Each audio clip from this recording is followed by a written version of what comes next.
Bienvenue! Aujourd'hui, on va décortiquer une idée assez radicale qui vient du livre de Mark Manson. L'idée, c'est « Et si la meilleure façon de vivre, c'était pas de courir sans arrêt après le bonheur, mais plutôt d'apprendre à s'en foutre? » C'est une philosophie qui va vraiment à contre-courant de tout ce qu'on entend d'habitude.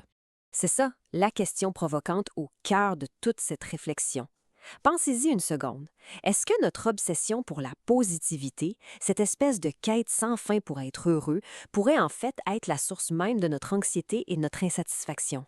Et ça nous amène directement au cœur du problème, le fameux paradoxe du bonheur. C'est une dynamique que plein de gens vivent sans même le savoir et qui explique pas mal pourquoi plus on veut être heureux, plus le bonheur semble nous fuir.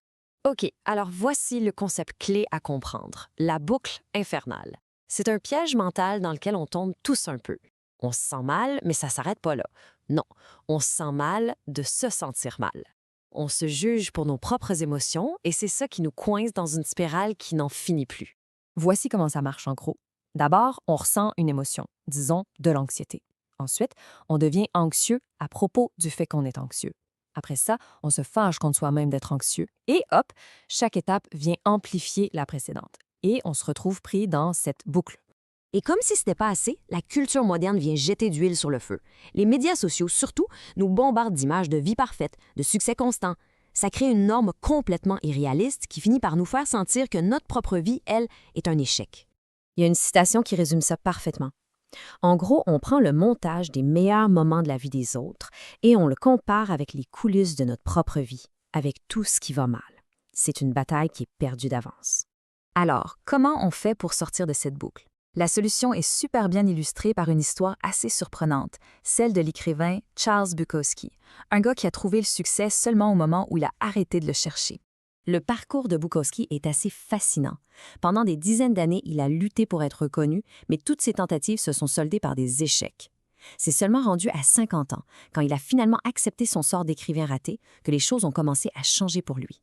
Et la leçon de Bukowski, elle est résumée sur sa propre tombe. Il est écrit « N'essaie pas ». L'idée, c'est pas d'abandonner ses rêves, mais plutôt d'arrêter d'essayer d'être quelqu'un qu'on n'est pas. Il a juste arrêté de se battre contre qui il était vraiment. Attention, la nuance ici est super importante. Il n'est pas devenu un succès parce qu'il s'est transformé en meilleure personne. Non, c'est parce qu'il est devenu confortable avec l'idée d'être un échec. Il s'est accepté, avec ses défauts et tout. D'accord. Mais comment est-ce que l'histoire de Bukowski peut se traduire en une philosophie pratique pour nous aujourd'hui? Ça commence par une chose simple, rejeter la positivité toxique.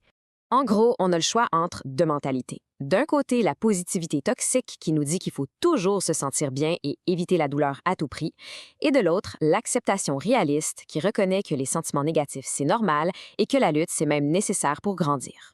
Il y a une phrase vraiment puissante dans le livre qui nous rappelle que fuir nos problèmes, c'est un problème en soi. Chaque fois qu'on essaie d'éviter la douleur, on ne fait que créer une autre forme de douleur, souvent pire.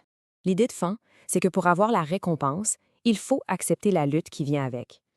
On ne peut pas vouloir un corps d'athlète sans faire les entraînements difficiles ou une carrière qui marche fort sans mettre les longues heures de travail. C'est un package deal. Bon, tout ça nous amène au point final, à la conclusion pratique de toute cette philosophie. Comment on l'applique concrètement? C'est simple, en apprenant à choisir ce qui compte vraiment. Et là, il faut vraiment clarifier un point super important. L'indifférence, ça ne veut pas dire qu'on se fout de tout. Au contraire, ça veut dire qu'on choisit consciemment ce qui mérite notre attention. Notre énergie est limitée, alors il faut l'investir intelligemment. Alors, si on résume, les grands principes à retenir, c'est quoi? Premièrement, arrêter de courir après une idée abstraite du bonheur. Accepter que c'est correct de se sentir mal des fois. Reconnaître ses défauts, ses échecs. Et surtout, choisir ses combats avec sagesse.